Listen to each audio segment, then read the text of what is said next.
Petite anecdote bien réelle dont il faut s'inspirer. Elle ne me concerne pas directement. Je ne vais pas vous mentir comme le feront certains, mais elle est un morceau de la vie de mon frère. Marketing, études de marché, référencement, podcast, réseaux sociaux, monétisation. Le monde de l'entreprise n'est pas un long fleuve tranquille.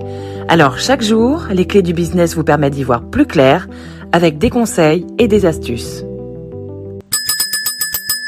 Alors que j'étais en vacances chez mes parents, je fus surpris de voir ma mère revenir chaque après-midi avec des croissants. Mais jamais je n'en vis la couleur. Non pas que je sois un gourmand invétéré, mais ces disparitions m'intriguaient, car je ne voyais ni mon père, ni mon frère, ni ma mère, ni moi donc, manger un de ces croissants. Au bout de 3 jours, c'est moi qui partis faire les courses avec ma mère. Pendant que nous remplissions un chariot, elle me dit « Ah oui, il ne faut pas que j'oublie les croissants pour ton frère. » J'interrogeai alors ma mère. « Il mange autant de croissants? Et quand? À l'école ?» Ma mère éclata de rire. « Mais non, ton frère tient de toi, tu ne devines pas ?» Et elle repartit dans un rayon du magasin, me laissant seule avec mon interrogation. Quand elle revint, je lui demandai « Et on fait quoi de tous ces croissants ?» Et là, j'ai compris que mon frère avait tout compris au sens du commerce. Vous ne devinez pas pourquoi? Au lieu de garder pour lui ses croissants et les manger lors des pauses, il les revendait à ses amis. Une boîte de viennoiserie revient à 2,50 € les 10, et mon frère revendait chaque croissant à ses collègues 1 €. Au bout de 3 croissants vendus, le lot était payé, et comme il vendait à chaque fois tout ce qu'il avait, en prenant même les commandes pour le lendemain, il terminait la semaine avec un gain de 40 €. De l'argent gagné sans beaucoup d'efforts, juste en répondant à une demande à laquelle personne n'avait osé répondre. Vous allez me dire qu'il faut déduire de ce gain le prix d'achat des croissants, soit 10 € pour 4 jours, sauf que, malin, mon frère a passé un accord avec mes parents. Plutôt que ceux-ci lui donnent, comme il voulait le faire, 10 € d'argent de poche par semaine, il leur a demandé de prendre pour eux la dépense qui correspondait en fait à son investissement, ce qui fait que lui ne sortait jamais d'argent pour se fournir en croissant. Que faut-il retenir de cette petite histoire? 1. Que mon frère a su se trouver un mentor et agir comme lui.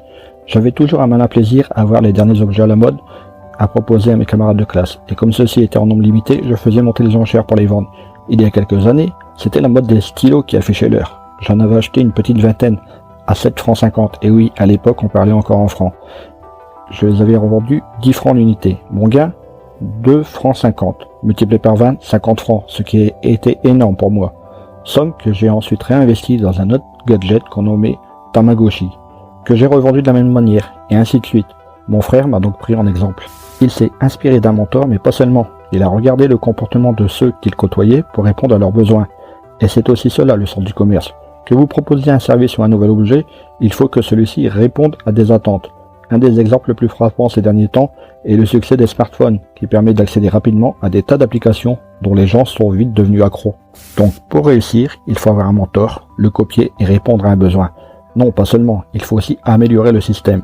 À l'époque où je vendais mes gadgets dernier cri, c'est moi qui les achetais avec mon argent de poche. Mon frère, lui, ne perdait pas son temps à jongler avec l'argent.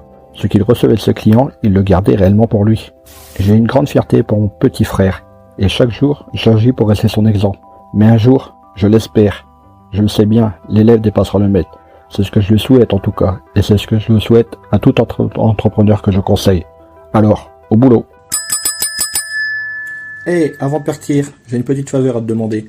Est-ce que tu pourrais donner une note et laisser un commentaire sur ta plateforme d'écoute préférée? Cela permettrait aux clés du business d'avoir une meilleure visibilité et d'être accessible au plus grand nombre. Je te remercie. Allez, cette fois c'est vraiment fini.